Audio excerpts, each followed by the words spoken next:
بصوا يا جماعه، النهارده عملنا ورق عنب في حته ثالثه. بايه بقى؟ كوارع. خلينا الكوارع بالطريقه دي حلوه قوي، جربوها هيعجبكم. على اليوتيوب والفيسبوك والانستا مطبخ شرهان بالعربي. ما تنسوش تتابعوني، ما تنسوش تفعلوا الجرس، بحبكم قوي. تعالوا نشوف الطريقه قد ايه سهله وقد ايه بسيطه، ونطلع صوابع المحشي زي بعض ونرصها بالرصه القمر دي، وما تقعش مننا لما نيجي نفضي الطاجن. يلا بينا نشوف بتتعمل ازاي. الطماطم ضربناها خلاط اهي. اول مكون معانا الطماطم، ثاني مكون بصل يعني الحاجات دي بتحب زودوا بصل. بصوا انا عامله كميه بصل قد ايه. الخضره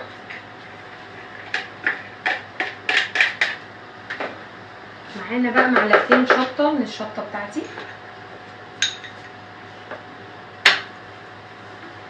معانا فلفل اسود، كمون، ملح، كزبره ناشفه، بهارات.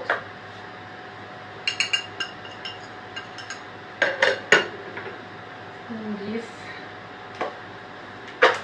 معلقتين صلصه.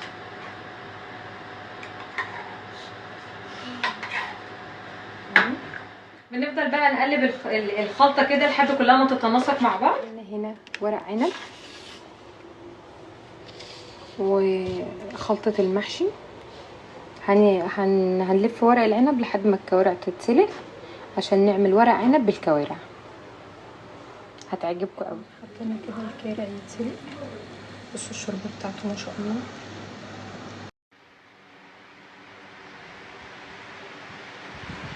كده ايه، سلقنا الكوارع وقطعناها حتت، وهنا معانا طاجن اما هتقطع فيه بصلايه، طماطمايه، قرن فلفل حراق، 1000 قرن فلفل رومي.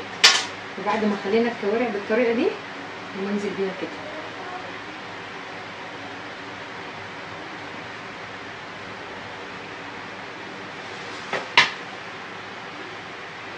ونرص الورق عنب بالطريقه دي. لو هنقلب الطاجن ناخد بالنا من الرصه. لو رصيناها كده اول ما نقلب الطاجن هنلاقي كل الرصه ابتدت تقع من بره. لازم نرص كده بالطول.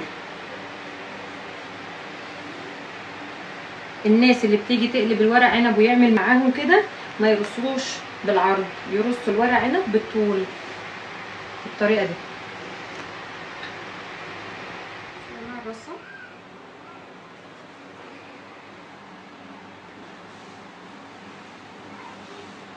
نرص بقى وننزل بحبه زيت صغننه كده بالطريقه دي كده. بعد مثلا كل 3 رصات وحبه ماجي كده، رشه صغيره، رشه ماجي.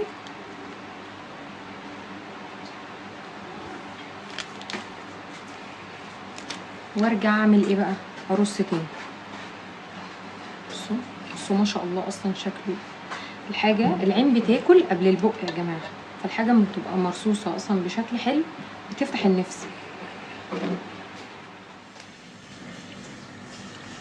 طبعا زودتها شوربه كوارع.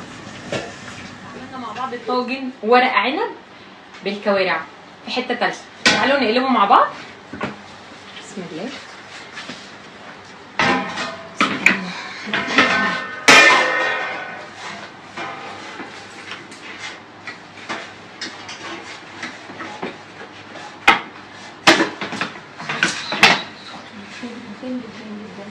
بسم الله.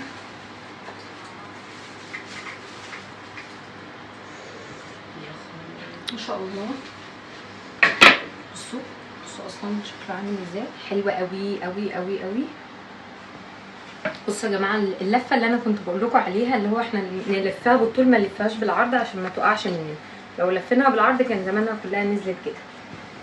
طبعا الفلفل والبصل والثوم والحاجات اللي بتبقى تحت دي بتحافظ عليها عشان لو اتلسعت مننا، وفي نفس الوقت بتدي طعم حلو قوي للمحشي.